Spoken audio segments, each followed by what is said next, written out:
Vous allez découvrir dans la présentation qui suit si cette série vidéo est faite pour vous. Il faut bien reconnaître que la maîtrise de l'anglais à l'oral, comme langue étrangère, est malheureusement bien difficile pour la majorité des Français. Faites-vous, vous aussi, partie de cette majorité, celle qui reste silencieuse en anglais?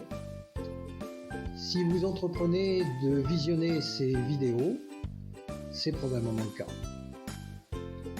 Alors que vous soyez resté à un niveau anglais débutant avec vos acquis scolaires, ou que vous ayez progressé jusqu'au niveau intermédiaire et pourquoi pas avancé, si vous stagnez malgré tout à un palier qui vous semble infranchissable, celui de la conversation fluide en anglais, ces vidéos pourraient bien provoquer chez vous un déclic, le fameux aha moment, cher aux anglo-saxons.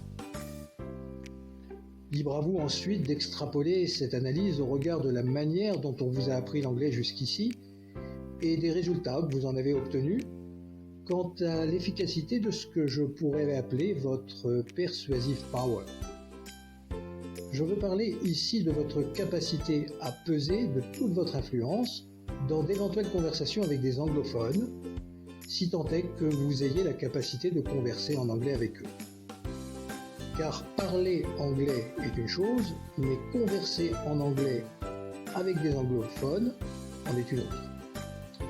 Si vous n'avez malheureusement pas encore réussi à atteindre le niveau conversation, après de nombreuses et laborieuses années d'études scolaires et personnelles de l'anglais, vous allez obtenir ici, au fil de ces vidéos, des clés pour ouvrir les portes vers un meilleur avenir et fermer définitivement, je l'espère, celle de vos blocages en anglais à l'oral.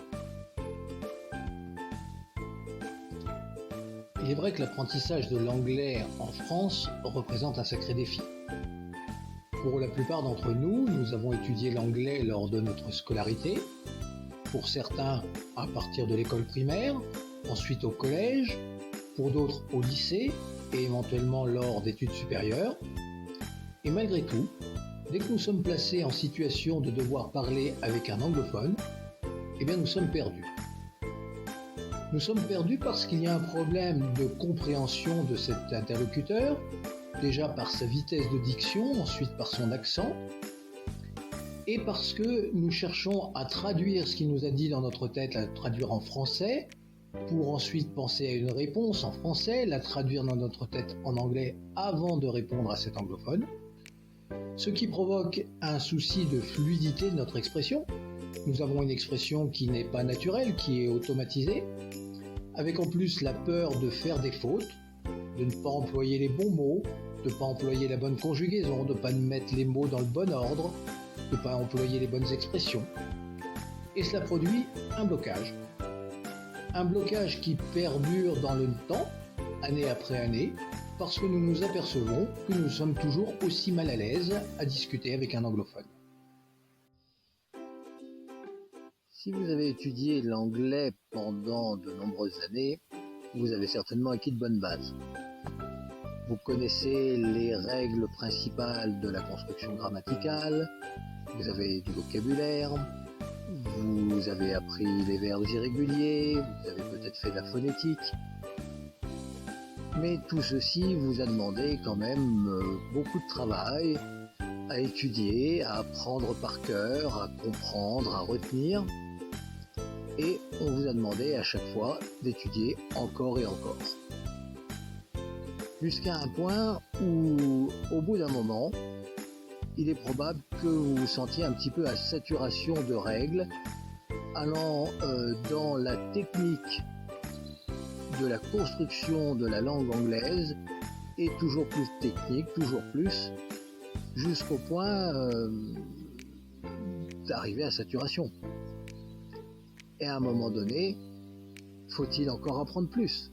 Faut-il apprendre plus ou faut-il tout simplement prendre du recul et dire stop? Arrêtons de continuer à apprendre des règles. Le problème avec les méthodes, quelles qu'elles soient, c'est qu'elles sont basées sur la théorie. On apprend la grammaire, l'orthographe, la syntaxe, c'est-à-dire la manière de construire les phrases, on apprend les règles, de nombreuses règles qui sont tout de suite suivies d'exceptions. Tout ceci par le biais de cours, de livres, de leçons, de modules, d'applis. Mais quand l'on est placé en situation de devoir discuter avec des anglophones, eh bien, on manque de contexte.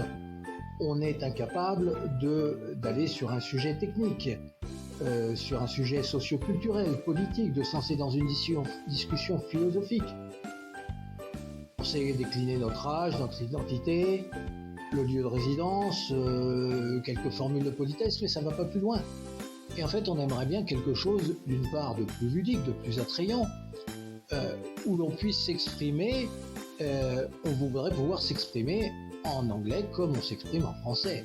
Exprimer notre personnalité, exprimer tout ça, et pouvoir réellement participer à la discussion. En fait, il serait certainement temps de changer d'approche. Alors, ce que je vous dis là, c'est basé sur l'expérience. Des années à expérimenter différentes méthodes, avec toujours la même frustration, celle de m'apercevoir que j'ai été incapable de discuter avec des anglophones. Et c'est justement pour vous éviter cette même frustration que j'ai créé cette série vidéo. N'hésitez pas à me contacter, vous avez mon adresse mail, mon site internet. Sur ce site, vous découvrirez une autre approche basée sur l'immersion. Et peut-être que ça vous ouvrira les yeux, ça vous ouvrira de nouvelles perspectives quant à l'évolution de votre progression en anglais. À bientôt sur les prochaines vidéos ou directement par contact si vous le souhaitez.